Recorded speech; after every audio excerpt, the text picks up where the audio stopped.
bom dia. O programa A Terra e os Homens de hoje é inteiramente dedicado à produção de cereais, que ocupam ainda hoje cerca de 1/4 da nossa superfície agrícola. Já a seguir, veremos sobre este tema um trabalho da responsabilidade da equipa de A Terra e os Homens. Os cereais constituíram desde sempre a referência principal do poder agrícola das nações. Ainda hoje, a independência alimentar em muitos países, associada à independência económica e política, se mede através da sua capacidade em produzir os cereais de que necessitam para alimentar as suas populações. Na Europa, os cereais são hoje, como sempre foram, o coração da política agrícola comum. Eles estão claramente associados ao modelo de intervenção comunitário na agricultura. Compreende-se, de certo modo, que assim seja, uma vez que na Europa, para além da sua relevância económica, os cereais quase se confundem com a agricultura. Ocupam a maior parcela da área agrícola. São objeto da parte dominante do comércio internacional e estão intimamente associados, através da alimentação animal, a todo o enorme setor da pecuária cuja dimensão económica global é conhecida. Para além disso, os cereais, conjuntamente com as oleaginosas, custam anualmente ao orçamento da União Europeia cerca de 2.700 milhões de contos. Este valor representa cerca de 1/3 do custo total da política agrícola comum e quase 1/5 do total do orçamento comunitário. Por isso mesmo, a reforma da PAC incidiu especialmente sobre o setor dos cereais. O acordo do GATT dá-lhe honras de primeiro plano e as reflexões em curso sobre o alargamento da União Europeia a leste colocam-no no centro das atenções dos que defendem ou atacam a política agrícola comum. Portugal é um país que tem normalmente preços mais elevados em tudo o que é custos associados à produção. No caso da mão de obra, talvez seja a única exceção. Em tudo o resto, de facto, os custos em Portugal são mais elevados do que nos outros países da Europa. É uma questão que ainda não foi ultrapassada, mas que tem que vir a ser ultrapassada, uma vez que o mercado é um mercado global e, portanto, Portugal tem que estar como os outros nesse mercado. Portugal sempre produziu cereais e, muitas vezes na sua história, perseguiu sem sucesso o mito da autossuficiência neste setor. A campanha do trigo, levada a cabo com esse objetivo por Linhares de Lima, no início dos anos 30, tornou-se tristemente famosa por ter ultrapassado os limites das nossas condições naturais para essa cultura. Nessa época, os responsáveis pelo Estado Novo consideravam a produção de cereais um ato patriótico de grande importância para a independência nacional. O último dos mandamentos do cultivador de cereais, publicado nessa altura, lembrava os agricultores que o trigo era a fronteira que melhor nos defendia. Poucos anos mais tarde, Portugal voltava à sua tradicional dependência do exterior. E até hoje, embora com oscilações anuais, pode dizer-se que raramente produzimos internamente mais do que 40% dos cereais que consumimos.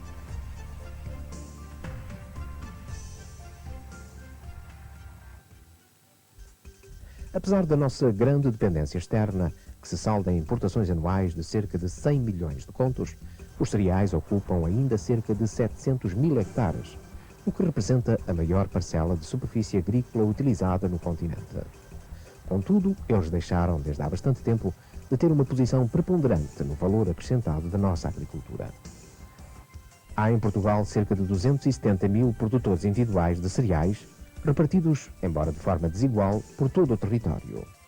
Grosso modo, pode dizer-se que a sul do Tejo dominam os chamados cereais de sequeiro, enquanto que a norte do Tejo têm em maior significado os cereais de regadio, de entre os quais sobressai claramente a cultura do milho, seguida do arroz, que dispõe de uma área limitada. Embora inseridos no mesmo grupo de produtos, as duas realidades representadas pelos cereais de sequeiro e de regadio encerram problemáticas distintas e enfrentam situações que pouco têm de comum. Enquanto que um otimismo moderado envolve os cereais de regadio, o pessimismo é o sinal mais saliente associado ao setor dos cereais de sequeiro.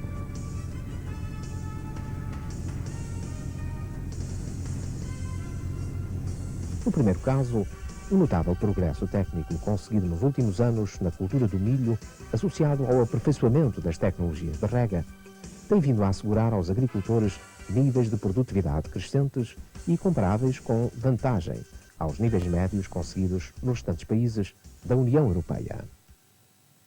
tem havido de facto progressos no setor de cereais de regadio, nomeadamente no caso do milho. É de facto uma cultura de sucesso, portanto, em que as produtividades têm crescido de uma forma bastante notória nos últimos anos. Nos últimos 15, 20 anos, fazendo um pequeno balanço, a produtividade deve ter aumentado qualquer coisa como 300 a 400 kg por hectare ano, o que é de facto notável e, portanto, dá uma mostra dos progressos obtidos e do potencial da cultura. No que se refere aos cereais de sequeiro, pelo contrário, as dificuldades têm-se acentuado muito significativamente, uma vez que, face às nossas limitações naturais, o ritmo de progresso destas culturas tem sido incomparavelmente mais lento.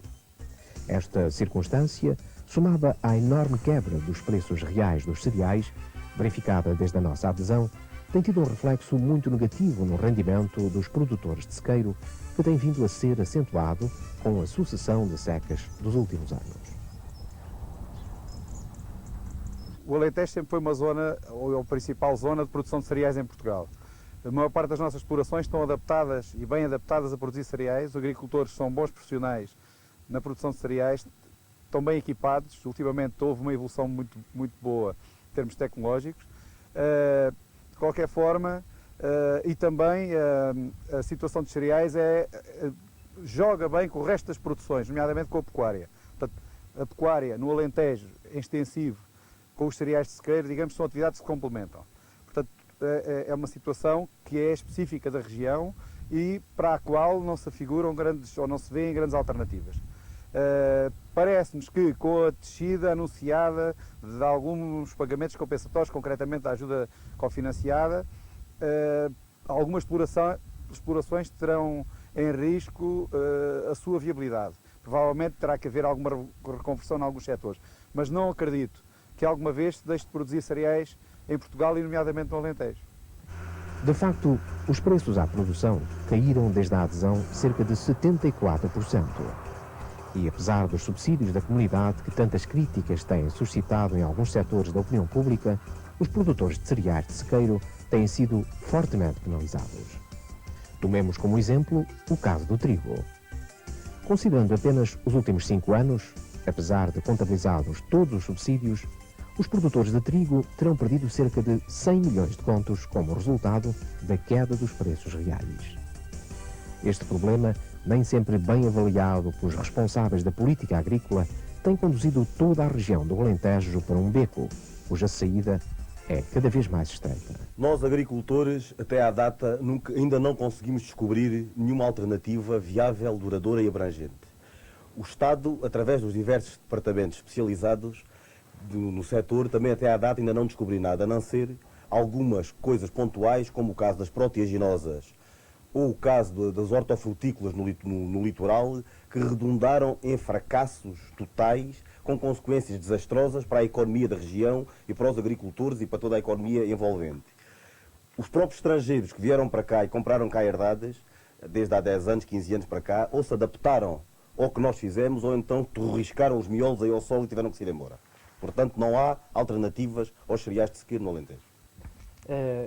A principal preocupação dos produtores de sequeiro da sua região qual é? Temos que ter a garantia de que se mantenha determinado tipo de ajudas e vontade política do governo português para que se mantenha este setor dos cereais de sequeiro, em que assenta toda a economia da região alentejana e particularmente do Baixo Alentejo. Toda a dinâmica económica do Baixo Alentejo, não falo só da agricultura, falo da dinâmica económica, assenta na agricultura e nos cereais de sequeiro. Nesta região, que por si só representa cerca de metade da superfície agrícola nacional, os cereais de sequeiro integram a maioria dos sistemas de agricultura aí praticados. Por essa razão, e porque na ausência de água as reconversões possíveis são muito limitadas, cresce a apreensão dos agricultores quanto ao seu futuro, que é também uma das regiões menos desenvolvidas de toda a Europa.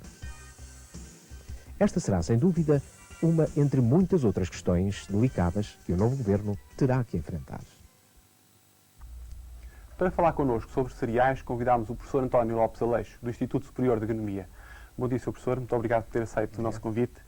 Os cereais de regadio, designadamente o milho, estão a alcançar entre nós produtividades iguais ou mesmo superiores à média europeia. Como é que explica este sucesso? Explica-se facilmente porque quer dizer que os agricultores portugueses, ao contrário do que muitas vezes se pensa, estão a utilizar uma boa técnica. E de tal maneira que as produções que se estão a obter estão muito próximo da produção potencial que a planta pode atingir. Portanto, é uma produção competitiva? Apesar de se trabalhar tão bem, pode não ser competitiva, mas esse aspecto não é culpa do agricultor, mas sim do custo de fatores de produção. Portanto, nós temos os fatores de produção mais caros de quase da Europa, julgo que se pode dizer assim, tanto em adubos como em energia, como no crédito, que é um dos aspectos importantes. Portanto, os agricultores portugueses sabem produzir, não conseguem produzir aos preços dos nossos concorrentes. Exatamente, mas por razões que os transcendem e que são fruto da política seguida. Isto quando estamos a falar de cereais de regadio, nomeadamente do milho, no arroz, pensa que também é assim? Sim, o custo dos fatores de produção afeta qualquer das culturas praticadas no nosso país. Quando não há água, os agricultores fazem sobretudo cereais de sequeiro. As produtividades aí são bastante inferiores. Como é que explica que sejam tão baixas? Exatamente por isso, exatamente pela falta de água, e portanto nós temos umas condições climáticas completamente diferentes do resto da Europa, da chamada Europa Verde. Portanto, não podemos ter a pretensão de atingir as produções que o resto da Europa atinge. Portanto, nós temos um fator limitante, que é a água. E, portanto, só temos capacidade para produzir quando chove. E aí é, sobretudo, a questão da primavera. A chuva da primavera é que é determinante na produção dos cereais de sequeiro. Mas que melhorias é que se podem fazer, técnicas na cultura, para aumentar essa produtividade? As melhorias técnicas não serão muitas. Efetivamente, o agricultor hoje utiliza uns artifícios, que é aumentar extraordinariamente a adubação azotada, o que vai criar melhores condições de absorção das raízes, mas tudo isso tem os seus custos. Portanto, eu julgo que hoje nós estamos a produzir num ponto que de futuro não poderá assim acontecer, porque nós estamos a trabalhar no ponto máximo da curva da produção, portanto com custos bastante elevados, que são compensados em relação com o preço que os cereais têm agora. Mas de futuro, naturalmente, tem que haver uma correção deste aspecto e nós teremos que trabalhar um pouco abaixo na curva, naquilo que nós chamamos de acréscimos crescentes, e não atingir a curva dos acréscimos decrescentes. Isto é um bocado técnico para as unidades dos agricultores, mas o Sr. Professor está a preconizar uma extensificação da produção, sem menos utilização de adubos, de fitofármacos? Não é bem uma extensificação, já existe, é mais uma racionalização da produção. Portanto, não pretender atingir as produções inatingíveis da Europa, mas sim produzir e investir num nível de produção que nós possamos atingir. Mas pensa que é possível concorrer a produção portuguesa com 1.200 ou 1.500 quilos, ou mesmo 2.000, com 7.000 ou 8.000 que conseguem os nossos parceiros europeus? Efetivamente, isso é um bocado difícil e a nossa agricultura cerealífera, claro que não é competitiva. Mas eu julgo que há outros aspectos a considerar. Portanto, nós podemos, efetivamente, produzir a um custo mais baixo, portanto, aproximar-nos do custo de produção da Europa, com produções mais baixas, portanto, investindo menos, mas, sobretudo, não esquecer que a atividade cerealífera é a base de muitas das regiões do nosso país, das regiões rurais do nosso país. E a falha dessa atividade iria ter implicações muito graves a nível social. Professor, para a rentabilidade da cultura dos cereais é muito importante a ajuda cofinanciada. Se, como prevêem os regulamentos, esta ajuda desaparecer, como é que vão ficar os cereais?